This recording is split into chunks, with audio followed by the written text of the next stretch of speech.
They told us the soil was judgment and the sky was mercy. The covenant taught that to descend was to fall, into silence, into sin, into rot. But I learned something different in the years they buried me. Mercy doesn't float above you. It roots deep. Breath doesn't rise. It sinks, clings, stains. When they pulled me back aboard Sanctum, the rusting orbital lung we call salvation, I didn't rise into grace, I rose into ritual, into fear, into a world that forgot the smell of dirt and the weight of truth. I am a breather, one of the condemned they send down in drop pods to scavenge the old world for scraps. They call it duty, call it penance. What it really is exile with a tether. You go down breathing, but no one expects you to come back up. The covenant runs everything, church and ration board in one. They claim to protect us from Earth's wrath. Truth is, they ration breath like scripture and bury questions with doctrine. They preach that Earth is cursed, unbreathable, poisoned, still smouldering from the fall. A place of rot and genetic sin where life ended and judgment began. No one's meant to live down there. That's what keeps the air up here so sacred. That's what keeps people afraid. They didn't greet me with celebration. They didn't even call me by name. I was processed like salvage, stripped, scanned, soaked in sterilizers that stung the bone. My file blinked red on the intake slate. Cutter-bram, deceased, soil touched, flagged for containment. Soil touched is what they call us when we come back from the surface. A slur in Scripture's clothing. Means unclean. Means suspect. Doesn't matter that I'm breathing. Means I might have brought something worse than death with me. Doubt. No welcome back hymns, no rites of reclamation. Just silence, as if noise might infect them. I'd gone down in a single-man drop pod, an old heat-scored shell jettisoned from the launch rail beneath Sanctum. The mission was standard. Penetrate the vault ruins, pull anything still breathing power, and get out before the radstorm rolled in. But my telemetry flatlined 2 minutes after atmospheric breach. They assumed I was dead. I almost was. I lay in the infirmary for 3 days by my own count, though time dripped slow, warped by recycled sedatives and filtered light. The ceiling above me was cracked ceramic, traced with old repair welds that gleamed when the vents cycled. Every 6 hours, the respirator tube clamped into my throat hissed an extra burst of citrus-scented oxygen, standard protocol for possible contaminants.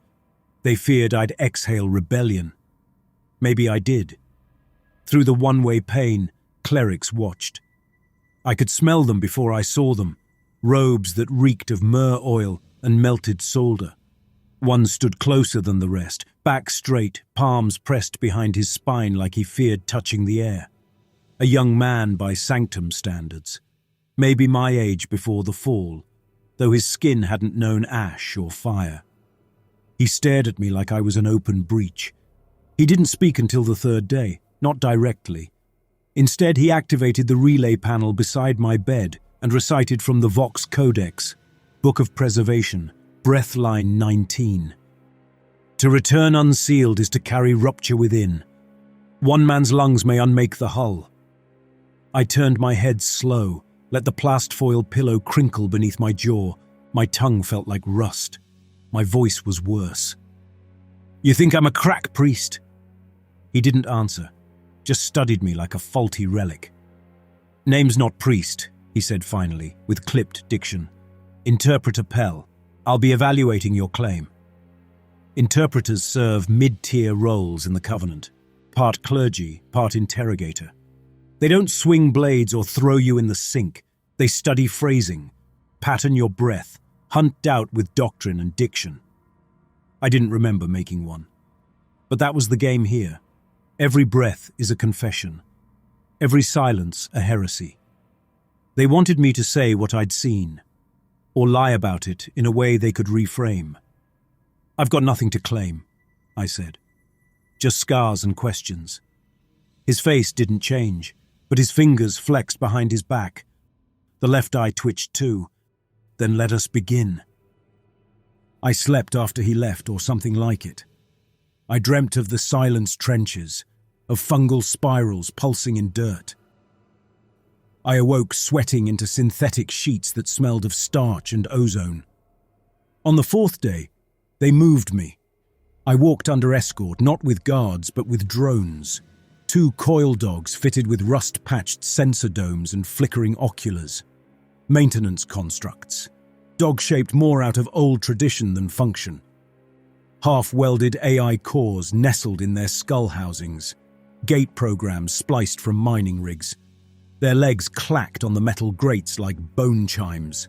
They didn't bark, didn't growl, just stared and followed. Sanctum hadn't changed in structure, but the smell was worse. A tang of decay masked with oil-scented incense. The light strips above flickered in uneven rhythm. Sermon hymns played low through the vents, warped by static. Heads turned, footsteps halted. One technician dropped a crate of ration pucks when I passed. I didn't say a word. My boots dragged slightly with each step, still not used to the station's artificial gravity after so long on Earth's forgiving soil. My joints ached in the wrong places. The scar on my thigh tightened when I turned corners too sharp. In the mid-decks, I passed an old contact, Mev Hanrick, the coil dog handler. She looked older, gaunter, still wearing that scrap metal jaw plate from a coolant fire back in cycle 712. Her dogs twitched when they saw me. She didn't. "Can't plug holes with ghosts, Cutter," she spat, her voice garbled through the plate. "Go crawl back to dirt." I didn't answer. She wasn't wrong. I wasn't back. Not really. Just risen. And resurrection isn't return. It's disruption. They didn't take me to my old bunk in Breather's Row. That place probably didn't exist anymore. Instead, I was led to a holding cell 1 tier above the drop core. The lowest chamber of Sanctum where drop pods are prepped, sealed and flung toward Earth like prayers set on fire. No lock. Just surveillance. A constant hiss from the ceiling duct reminded me the air was being filtered twice over. Precaution, they'd say. Paranoia, more likely. I sat on the edge of the bunk and flexed the 3 mechanical digits grafted to my left hand. They clicked in slow rhythm, scraping against one another like teeth. I remembered what the air felt like down there. Thin but real. Unprocessed. It cut you raw and left you breathless. But it didn't lie. Up here, every breath felt borrowed. The door slid open with a low pneumatic cough.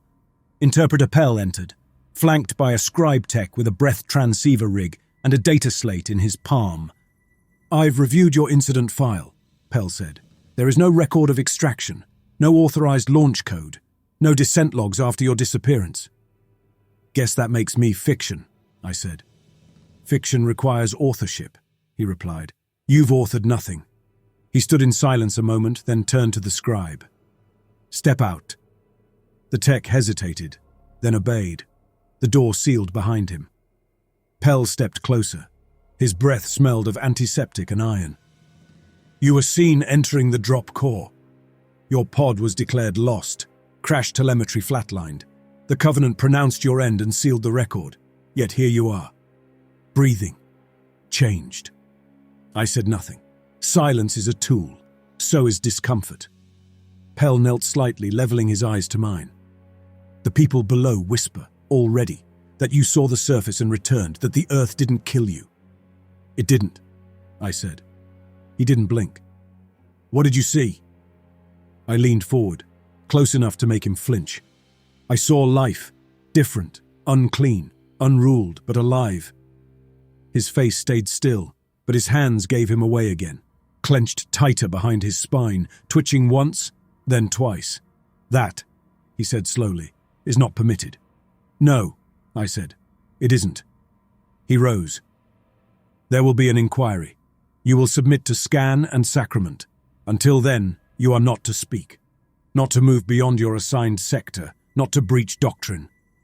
"I already did," I said, "the moment I stepped off that pod." He paused at the door. "You may not believe it, Cutter, but I don't seek your end. I seek the seal.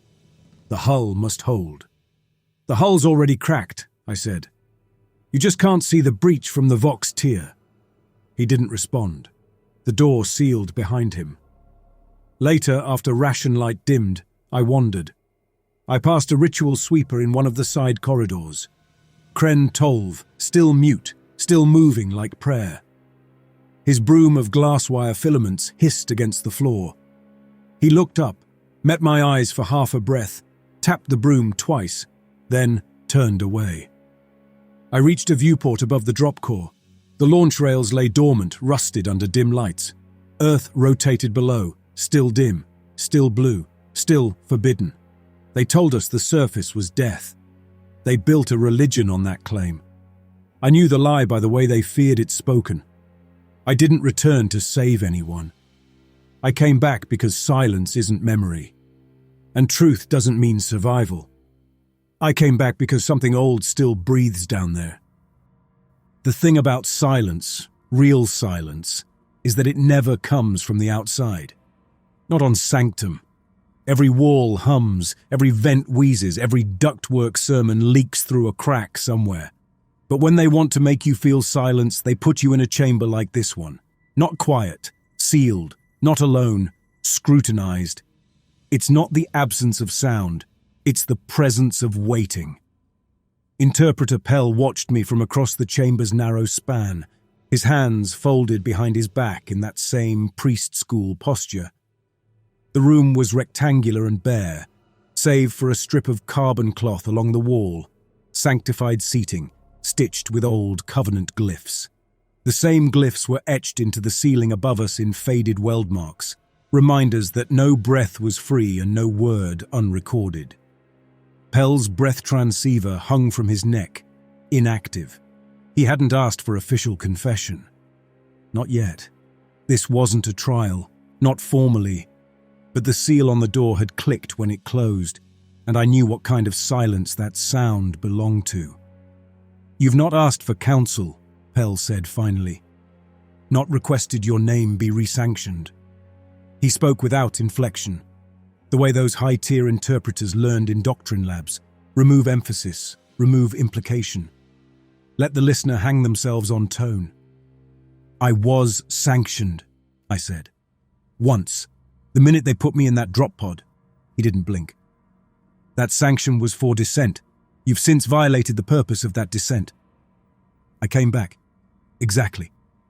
His left eyelid twitched again. A tell. He didn't like the math of it. Loyalty plus survival didn't equal obedience in his book. I shifted in the hard chair, let the synthetic joints in my prosthetic fingers clack once against the edge of the table. "You want to know what I saw? Just ask it plain." "I want to understand," he said. "Not just what you saw, but what you are now." Still breathing. His jaw tensed. "But changed. The breath you carry, it's unverified, unmonitored, tainted by exposure to what lies below." "What lies below," I said, "isn't what you preach." His fingers twitched behind his back, then stilled. "The earth is dead. The surface is a sanctified grave. We send breathers to retrieve the relics of man's failure, not to question it. Your return was not expected. That alone is deviation." I leaned forward. "I didn't ask to come back." That stalled him, just for a second. He looked down, adjusted the transceiver on his chest, an unconscious gesture like someone checking a talisman. Then he walked to the corner of the room and tapped a control panel on the wall. The projection that shimmered into life wasn't visual. It was atmospheric. A moving, three-dimensional graph of my biometric readouts since retrieval. Color-coded breath quality markers, contaminant levels, spike patterns, anything that could be read as a deviation. The data floated in the air between us, silent testimony. "You are stable," he said. "Yet your readings indicate you were assisted." He turned to face me, voice lower. "Yet your readings show anomalies. Elevated resilience, minor metabolic irregularities, not natural for surface exposure." He turned to face me, voice lower. "We believe you encountered something. Or someone." "You'll call it contamination," I said. "Safer than calling it survival. If your lungs are no longer your own," he said, "you may be carrying heresy in every exhale." You'd rather I suffocated? He didn't answer. The door unsealed behind us. That was signal enough. 2 Oxyguard units entered, armor patched with old welds and plate screens that hadn't shown live feed in years. Not soldiers exactly. Enforcers of breath law. Each carried a respirator lance, part weapon, part mask imposition tool. I'd seen them used before on ration dodgers and doctrine dissenters. Clamp it to your face, force pump sedative gas, leave you twitching. Pell nodded once. Escort cutter to interim seal block 9, observation protocols only. One of the guards approached, but I raised my hand. He paused. I can walk, I said. Still know the way. They followed close as I left. No words, no weapons drawn. But they watched my steps like they expected the deck plates to peel open beneath me. Seal Block 9 wasn't far, just past the mid-deck ration vaults and down a rung corridor sealed by rust-patterned bulkheads. The air there had a tang of metal fatigue. Not quite mold, not quite coolant. It was the smell of places the Covenant didn't want you to think about. Not forbidden, just forgotten. On the way, I passed a man I hadn't seen in 12 years. Noel Dren, the vent whistler. He was barefoot as always, crouched over a vent grill with a hollowed pipe valve pressed to his lips. He blew into it soft and slow, letting the rusted metal sing its weird tune, a kind of scavenger's lullaby. White scars dotted his cheeks where coolant mist had burned through the upper dermis. He didn't look at me as I passed, just whispered into the pipe. 3 below, 1 won't grow, 2 don't breathe, 1 still knows. The Oxyguards didn't flinch. Maybe they'd heard it too many times. Or maybe they knew better than to acknowledge Dren at all. They said he'd been crawling the vent arteries since the first breach cycle, speaking to pressure shifts like they were ghosts. Some said he heard things before the alarms did. Others just called him cracked. But no one locked him up. We fear silence here, but we fear madness more. Madness can't be rationed. Seal Block 9 made the infirmary look generous. Just a cot, a personal valve port, and a corner mirror that only caught half the chamber. The walls were blank.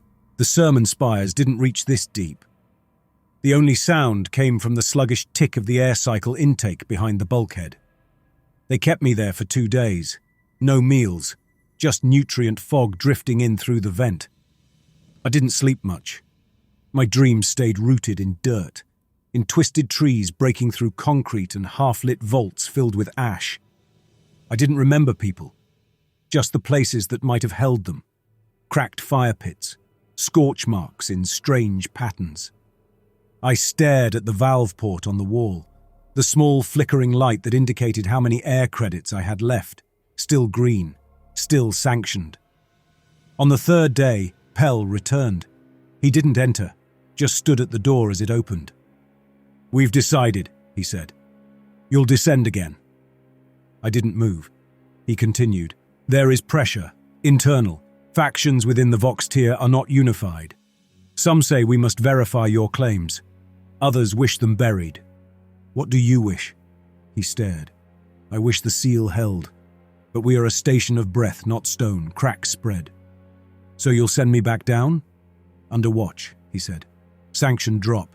No recovery mission. Just confirmation. You'll transmit proof or you'll not return again." That made me laugh, thin and bitter. "You want the lie made visible or destroyed?" He didn't deny it. "You'll be granted a single pod. Surface mapping has revealed a zone adjacent to your last crash site. Partially stable terrain. You'll be supplied with relay gear. No extraction." "Suicide mission?" "No," he said. "You've proven difficult to kill." I rose slowly, every joint flaring with that artificial ache Sanctum bred into those who spent too long in gravity that didn't match muscle memory. "When?" "Tomorrow." He paused, then added almost gently, "The people are watching. They whisper. If the earth breathes, they may ask why we don't." He left. I sat back down and flexed the digits on my left hand. The metal rasped again. One more drop. But this time I wouldn't be going down alone, because something below had let me live. Something had watched, had weighed, had chosen not to end me. Inside the pod, the air is dense, triple scrubbed, chemically neutral, just enough pressure to keep your alveoli from burning out when the drop begins. It doesn't taste like air. It tastes like nothing. They think that's mercy, a blank slate between worlds. I always thought it felt like being buried before death. The launch clamps disengaged with a hard snap, and the pod jolted down the chute rails. No ceremony, just steel on steel, and gravity clawing the breath from my lungs. The drop core is the station's spinal shaft, where the pods launch from recessed bays positioned above Earth's orbital decay arc. It wasn't meant for repeated use. Half the control systems are jury-rigged, and the alignment rails buckle if too many launches happen within a cycle. But the Covenant doesn't send breathers often anymore. Not unless they have to. The inside of the pod was cramped, angled restraints, an ancient med injector jammed into the left bulkhead, and a cracked viewport with a retractable polymer shield. I kept it closed. I didn't want to see the station vanish behind me.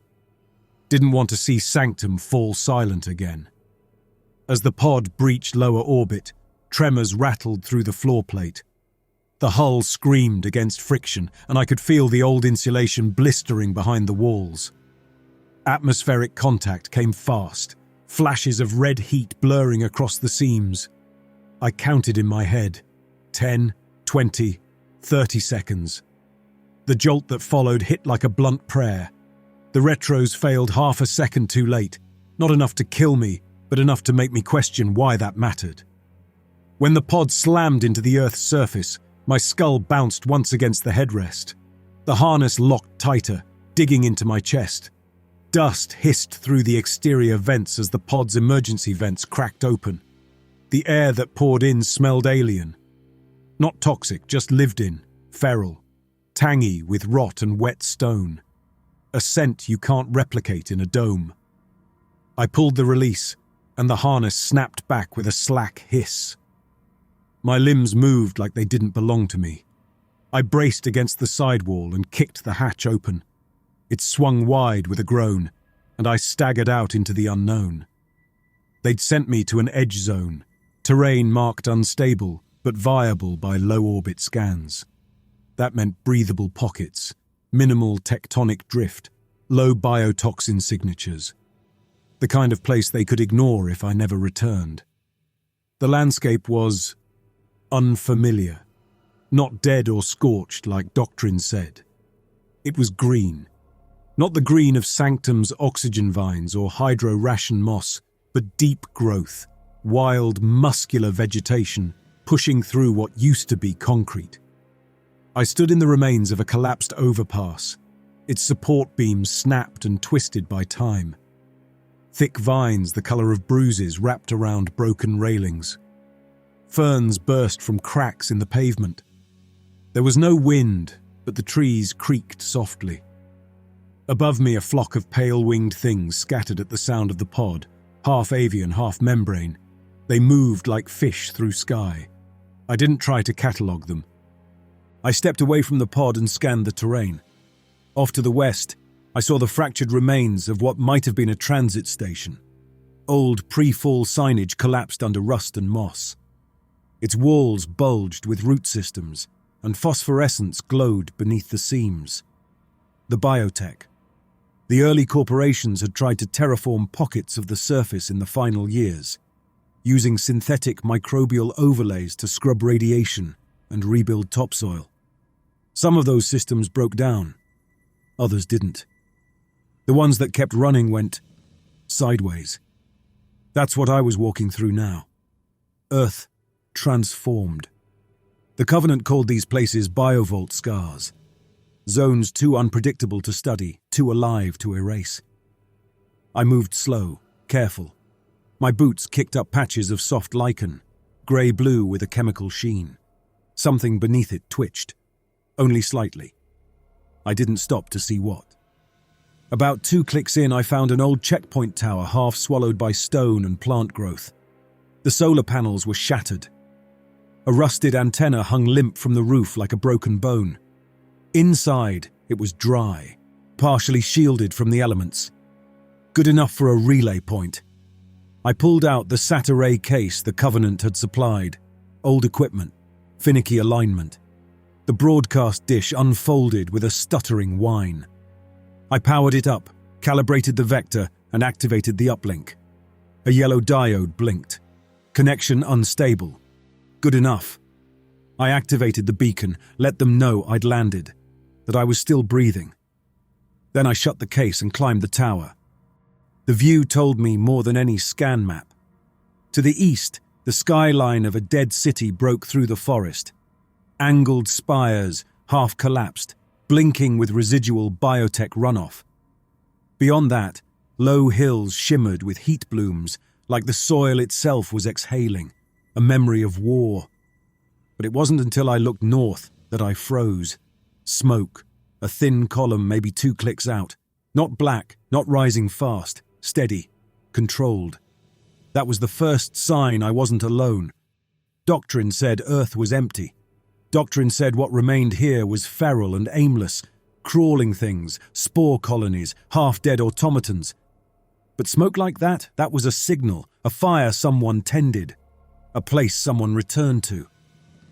I slid back down the tower and crouched in the brush beneath its broken frame. Waited, listened, bird call, erratic, layered. Too much harmony for chance. Insect noise, but slower than I remembered, like the rhythms of a machine unclocked. My ears strained. A sound, soft, deliberate. Footsteps, padded, spaced too evenly to be animal. Then another, and another. More than one. I held my breath. Behind me, something exhaled, slow, measured, a breath meant to be heard. I turned my head just enough to glimpse through the undergrowth. A figure stood between 2 trees, tall, lean, draped in a patchwork of hide and what looked like cured fiber. Not armor, too flexible, not uniform, too wild. Across its shoulders, pale ridges jutted outward, like bone grown wrong or coral fed on ash. Its face was hidden behind a mask, part animal skull, part scavenged rebreather. Tubes hung loose from the sides. The thing stared, unmoving. It didn't speak. Its eyes didn't glow. They watched. Another shape followed, shorter, crawling low, 4-limbed with long arms that dragged in the soil. It clicked once, mouth or joint, I couldn't tell. I didn't run, didn't speak. They didn't either. The tall one walked forward slowly, tilting its head in a motion that didn't feel quite human.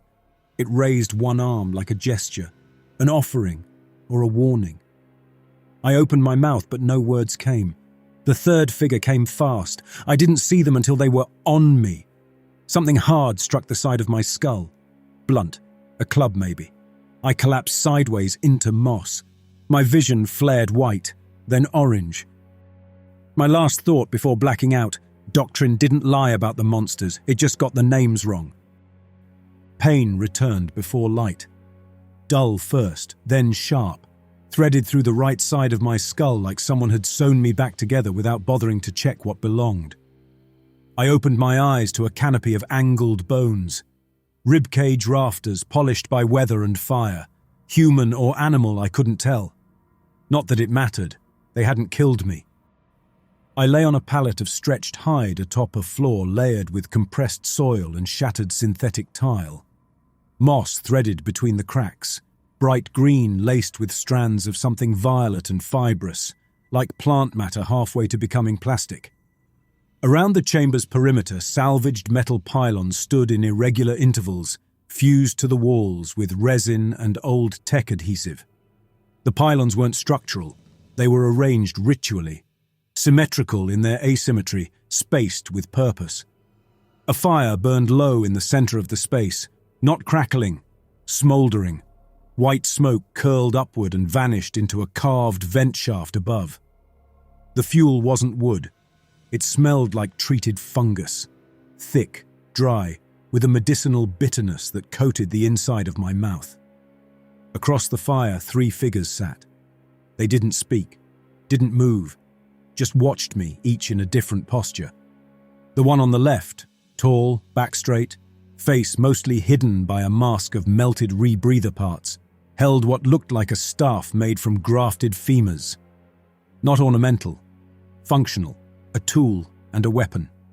The middle figure, shorter, more wrapped in cloth, had a long scar etched down the left side of their face, but the wound was too precise to be accidental. It was patterned, symmetrical, marked, ritual. The third figure was the smallest, child-sized. Their eyes never left mine. I tried to sit up, and that was when the pain behind my ear flared bright. I winced, and the movement triggered something, a low breath from the tall one. I stayed down. The chamber was part of something larger. I could hear movement outside, bare footsteps against stone, the scrape of metal on rock, and occasional bursts of sound like exhaled clicks. Not language in the way Sanctum defined it, but not random either. They weren't beasts. I wasn't chained, not bound. But that didn't mean I was free. One of them stood, the one with the mask, and crossed the fire toward me. The heat shifted with them, warping the scent. They knelt beside me, moving with a kind of deliberate grace. Their fingers, long, dirt-stained, cracked at the joints, unfolded a small object from a wrap of tanned hide. Dried roots, twisted and knotted together into a kind of soft tangle. They set it beside me. Food. The masked one made a sound. Not quite a grunt, not quite a breath. Then, slowly, they raised their hand to their own mouth and mimed chewing. Gesture language. I took the roots and bit into them. They were bitter, fibrous, almost rubbery, but they didn't make me gag. A baseline tolerance. Either my body remembered what survival felt like, or they'd chosen what to offer carefully. The masked figure watched me eat, then stood and turned away. The others followed. They left me there, in the firelight, with the root tangle and the quiet sound of a place that had endured. Time passed differently after that. Not in hours. There were no clocks here. No sermon spires to chime the quarter hour with doctrine hymns. Days were measured in smoke cycles, in the ritual changing of guards at the pylon wall, in the cleaning of the fire basin with char-soaked cloths and bone-tipped hooks. The tribe, because that's what it was, though they never called themselves anything I could understand, wasn't large. Maybe 20 bodies, give or take. Some old, their skin patterned with scarring and brand-like burns. Some young, all alert. They lived among ruins, not the skyscraper husks I'd seen from orbit, but deeper structures. This place had once been a biotech testing vault, I realized. One of the early subterranean labs where climate repair organisms were bred and stored before the fall. The tribe had carved a home from it, keeping what worked and sealing what didn't. The walls wept moisture in certain places, caught by woven cloth and redirected through clay piping. Light came from carefully managed glow fungus cultivated in nested bone frames along the upper walls. It glimmered soft yellow at night, blue-green during sleep cycles. I saw no written language, but that didn't mean there was no communication. Clicks, exhales, throat sounds, layered with posture and hand motion. At first it seemed erratic, but I began to see the rhythm. Communal exchanges, shared greetings, ritualized stillness, moments of coordinated movement, and always silence after choice. They didn't speak in argument. They spoke and then they watched. On the fourth smoke cycle, after I'd been allowed to drink from their trough-fed basin, after I'd been permitted to sit closer to the central fire, I met the one who had struck me. He appeared as dusk approached, bare-chested, spine straight, arms scored with ritual scarring. His face was partially masked by a fossilized jawpiece from a rebreather helm, its metal jaw permanently open in a half snarl. But his eyes were clear, pale amber, set deep and steady. He didn't sit, just crouched across the fire from me and stared. I stared back. Then he did something unexpected. He mimicked me. I'd been resting my right elbow on my knee. He did the same. I shifted slightly, leaned forward. he mirrored. Then he raised his hand, fingers splayed, palm out. Slowly, he tapped 2 fingers against his chest. I understood it wasn't a greeting. It was a mark. He tapped his chest again, twice, then reached down and drew a crude spiral in the dirt between us, a single line looping inward. He stared at it for a long moment, then at me. I didn't know what it meant. Could have been a name, a role, a scar given shape. He tapped the spiral, then his chest, then low in his throat he made a sound, rough, shaped like breath forced through cracked vocal cords. Not language, but not noise either. Tarn. A name maybe, or something close. He tapped his chest twice, slow and deliberate. Tarn, I repeated. He didn't nod, didn't correct me, just watched, still and silent. Maybe that wasn't exactly what he'd said, but it was close enough to carry forward. I tapped my chest once. Bram. He didn't mimic it, just stared, then nodded once, barely a motion at all.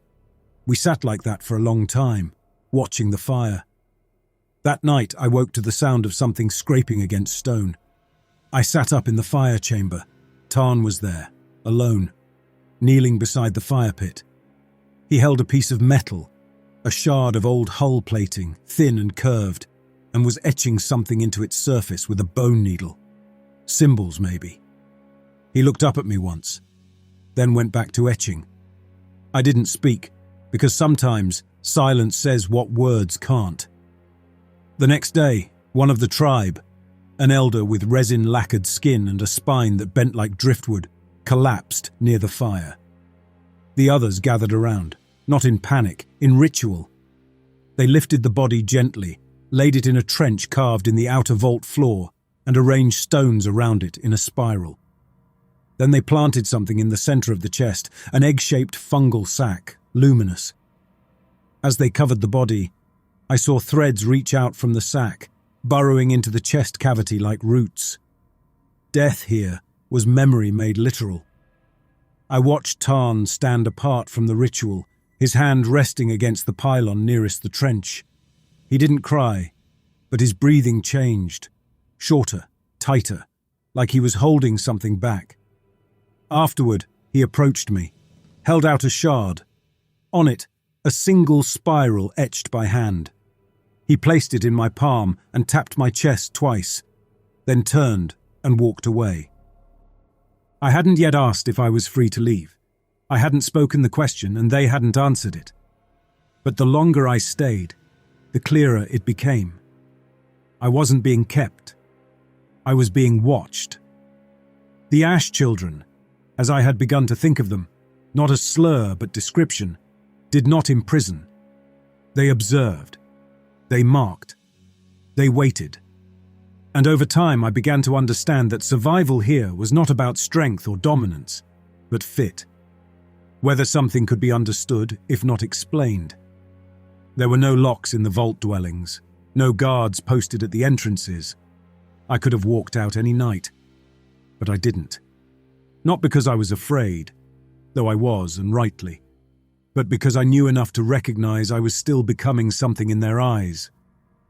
Still a question. That changed when the Wound Watcher came. I'd only seen her twice before, never close. A hunched figure draped in skins marked with stitched glyphs, always flanked by younger attendants with resin-smoothed blades and hollow reed tubes slung across their backs. I hadn't known her role, not exactly, but when one of the younger tribe members broke a leg slipping from a root ledge near the fungal gardens, she was the one they called. She arrived silently, brushed the child's cheek with ash, then made a cut behind the ear, precise and shallow. The injury wasn't cleaned with fluid or gauze, but with some kind of herbal vapor. One of the attendants exhaled steadily through the reed tube, releasing a sharp-smelling mist into the wound. The bleeding slowed almost immediately. That was her right, to witness pain and seal it into flesh. She came to me late in what I guessed was the 8th sleep cycle since my capture. I was kneeling in the lower chamber, helping a quiet adolescent stack bundles of dried resin twine used to brace the interior pylons. The wound watcher moved slowly, not out of frailty, but purpose. She knelt across from me, resting a stone dish between us. Inside were crushed leaves, charcoal flakes, and something fibrous I didn't recognize. Her eyes were milky at the edges, not blind but washed pale with time. She reached forward and with 2 fingers traced a line across my collarbone. Then she nodded once and tapped the center of her chest. A permission. She set the dish aside, placed her fingers to her lips, and exhaled once. Long, slow, rhythmic. Then stood, turned, and left without another gesture. Tarn appeared shortly after. He stepped into the archway with his usual silence and watched me from beneath the fossil mask. For the first time since my arrival, I spoke without prompting. "They sent her to see if I belonged," I said. He didn't respond in words, just tilted his head slowly. Then he approached and offered me a bone-wrapped bundle, a worn satchel stitched from hide and polymer webbing. Inside were travel items, a strip of treated root paste, a flask made from a hollowed tech conduit sealed with wax, a coil of scavenged copper wire knotted in a spiral, and a length of cloth patterned with deliberate burn holes. I looked at the bundle, then at him. He pointed toward the upper shaft that led out of the vault, one I hadn't passed through before.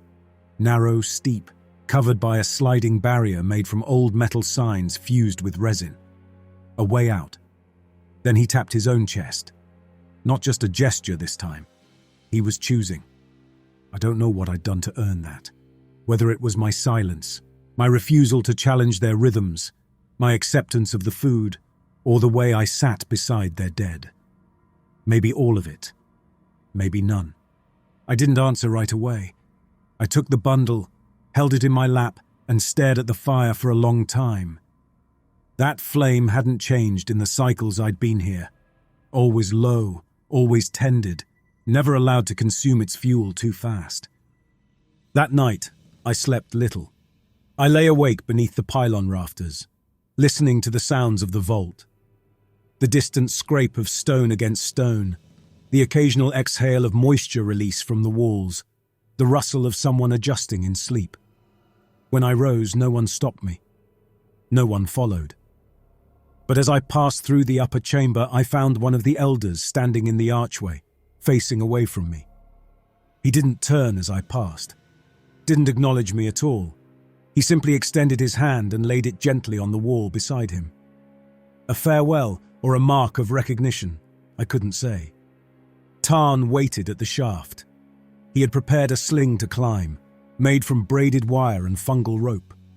The shaft itself had once been a maintenance tunnel, vertical, narrow, lined with collapsed handholds and faded emergency markers in a language long since buried. As we ascended, I caught glimpses of the upper reaches, places untouched even by the tribe. Roots dangled in through cracks, swaying gently in unseen drafts. A broken light fixture sparked once as we passed, then went dark for good. The final hatch was sealed by a pressure lock, manual, not powered. Tarn spun the wheel in silence, and the door groaned open. Light struck us. Not full sun, but fractured, refracted through a canopy of overgrowth above. We emerged into a ruined corridor, half claimed by moss and melted concrete. The air was cool, not clean, but breathable. We stood on the threshold of what had once been a corporate transport hub. Signs still hung from the walls, though their lettering had faded into nothing, and the walls bore marks, symbols burned into them. Spirals, vertical lines, finger-length notches in patterned intervals, a language of the descended, perhaps, or just the earth itself learning to speak again. Tarn stood beside me, watching, waiting for a decision he wouldn't force. I turned once to look back down the shaft.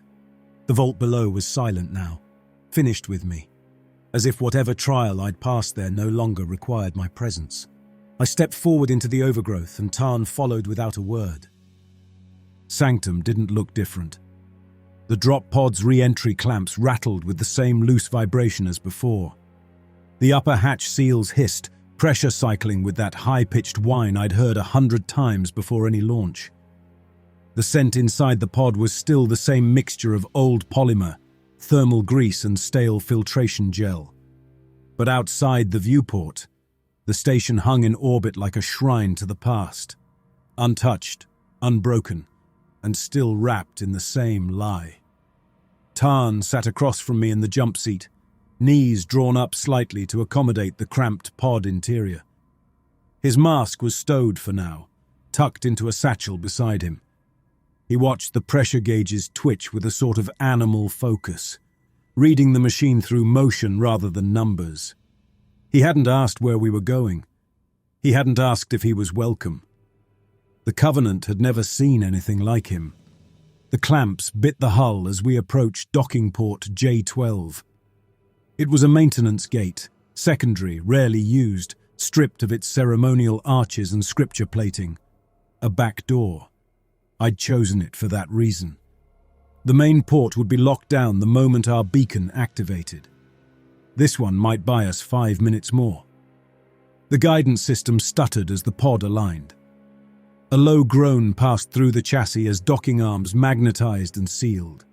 Tarn exhaled once, slowly, and reached for the shard of bone I'd seen him carry since the vault, a sliver etched with spiral markings.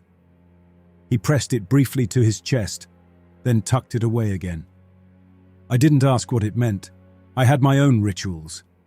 The hatch opened with a sharp vacuum pull. The scent of station air hit me like memory, made sour.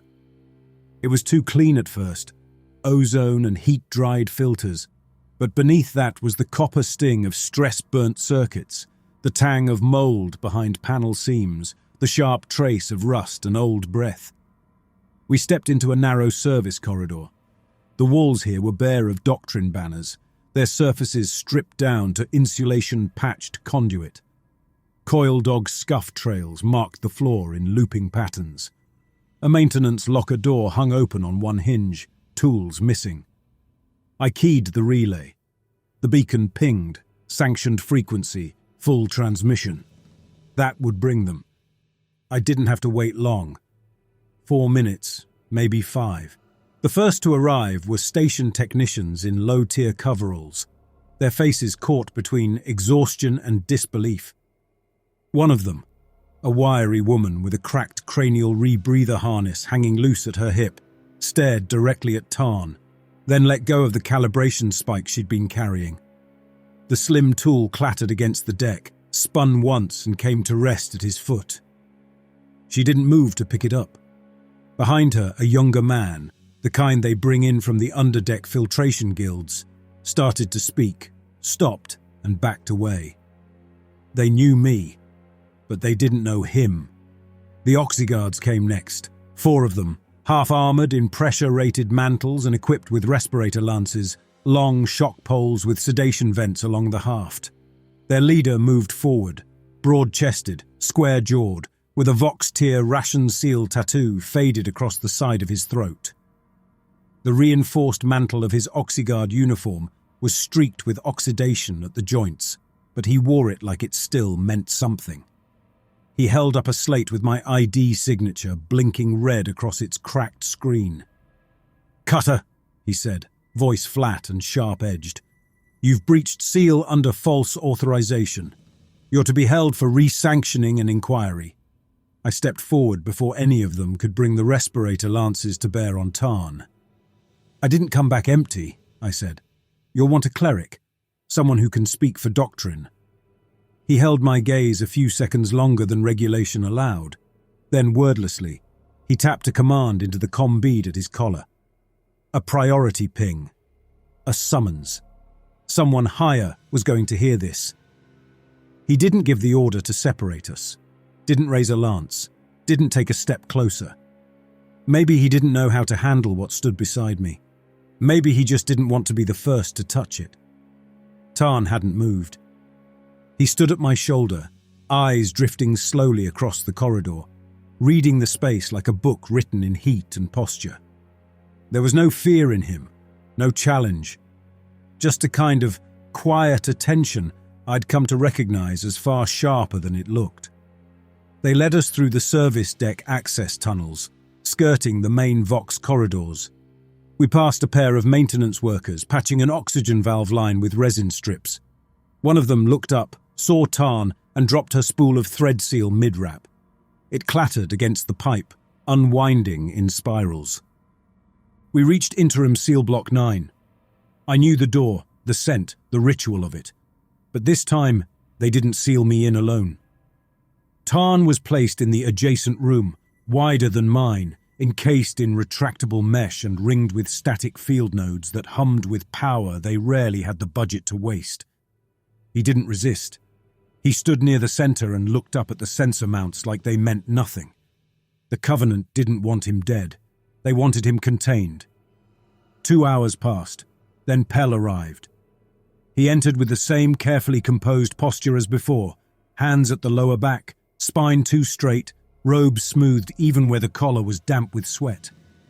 But the certainty was gone from his face. Not broken, just worn down, like a sermon repeated one too many times. He stood across from me, slate in hand, mouth set in a line that had too many meanings. "You returned again," he said.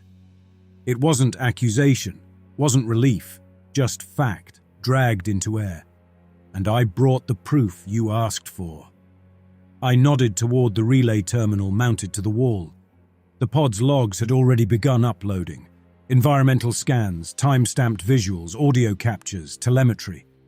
There was no commentary, no narration, just the forest, the vault, the rituals.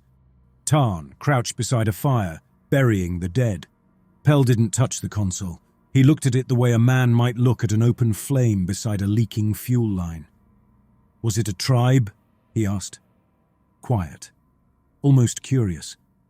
"They live in what used to be a biotech vault. 20, maybe 30.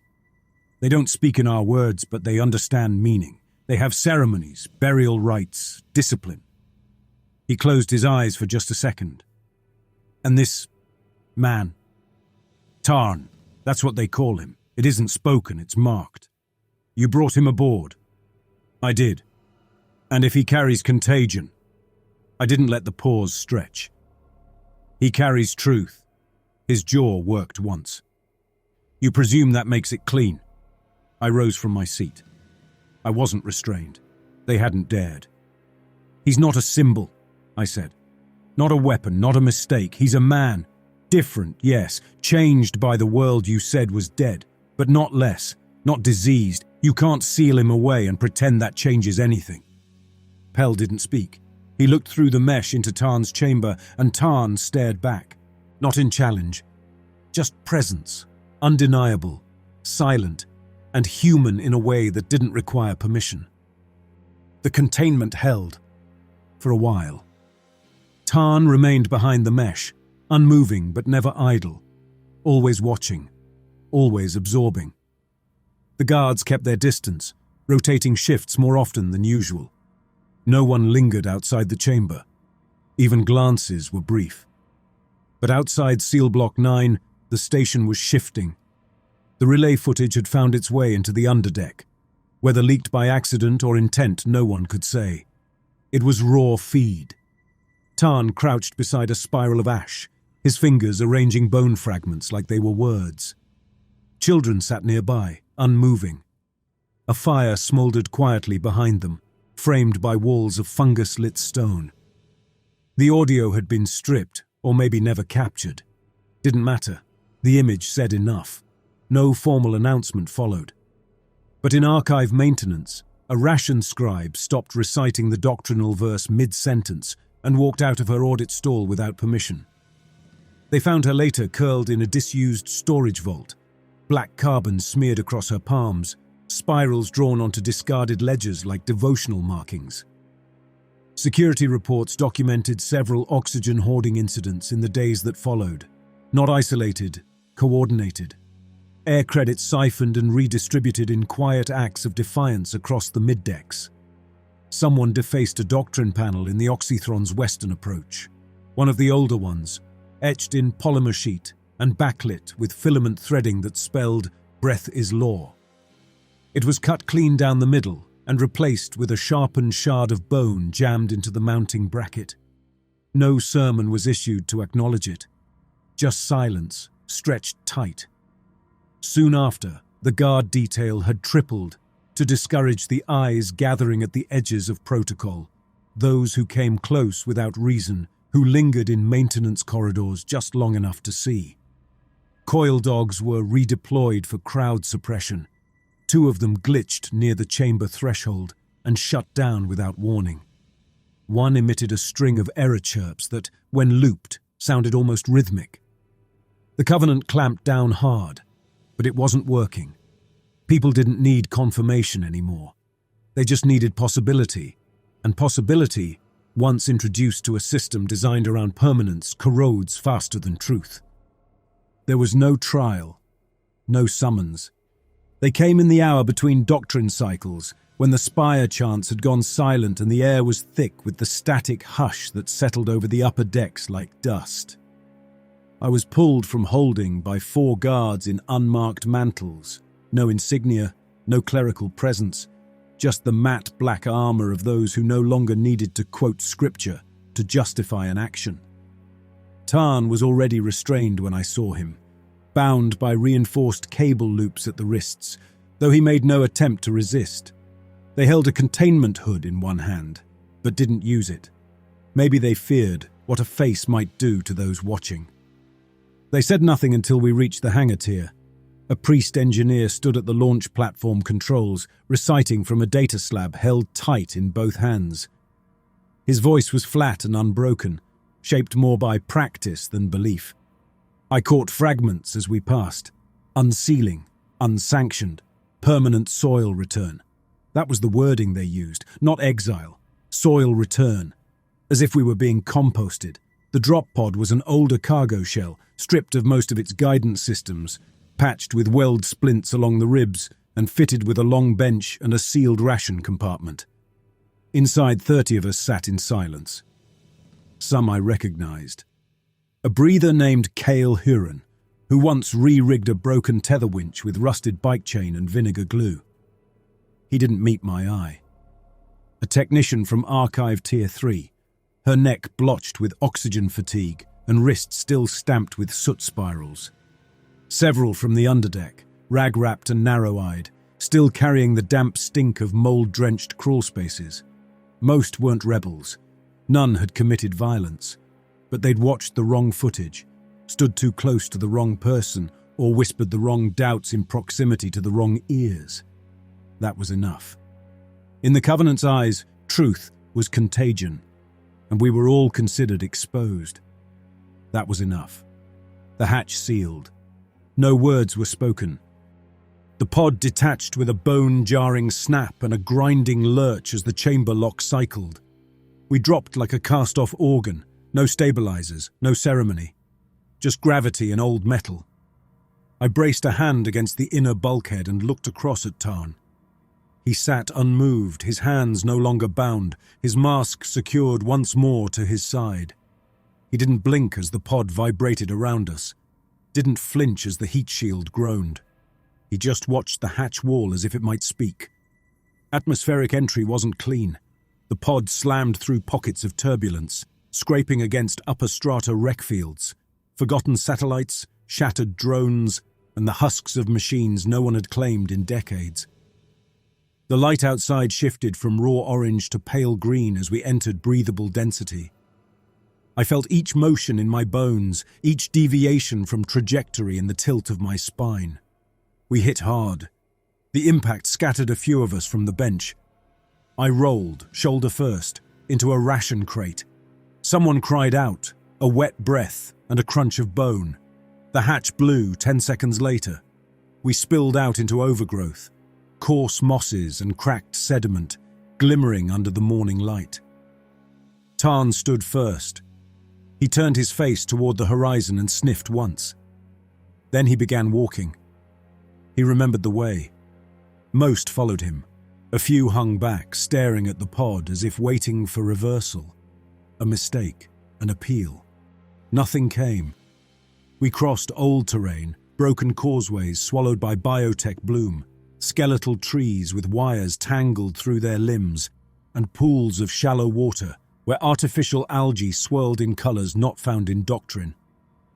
At one point we passed a collapsed drone tank, its legs folded under the weight of its own shell, now covered in amber fungus, like old armor worn smooth by time. 2 fell sick along the way. 1 collapsed entirely and was left beneath a shaded outcropping. No one had the strength to carry him. The tribe didn't measure value in words, but I think if they had seen us there, they would have understood. By dusk, we reached the perimeter of the vault. It was smaller than I remembered, or maybe I just saw it more clearly now. The entrance was overgrown, but not sealed. The bone pylons still stood in formation around the threshold, their surfaces marked with additional spirals, fresher, darker. One had been etched with a single glyph I didn't recognize, but Tarn approached it and placed a hand against the center. Within minutes I heard the shift of movement beyond the pylons. Quiet feet, soft breath. Then figures, painted in ash and ochre, wrapped in scavenged hide, stepped out from the gloom and formed a loose half-circle at the edge of the firehold. Recognition passed between them and Tarn without a word.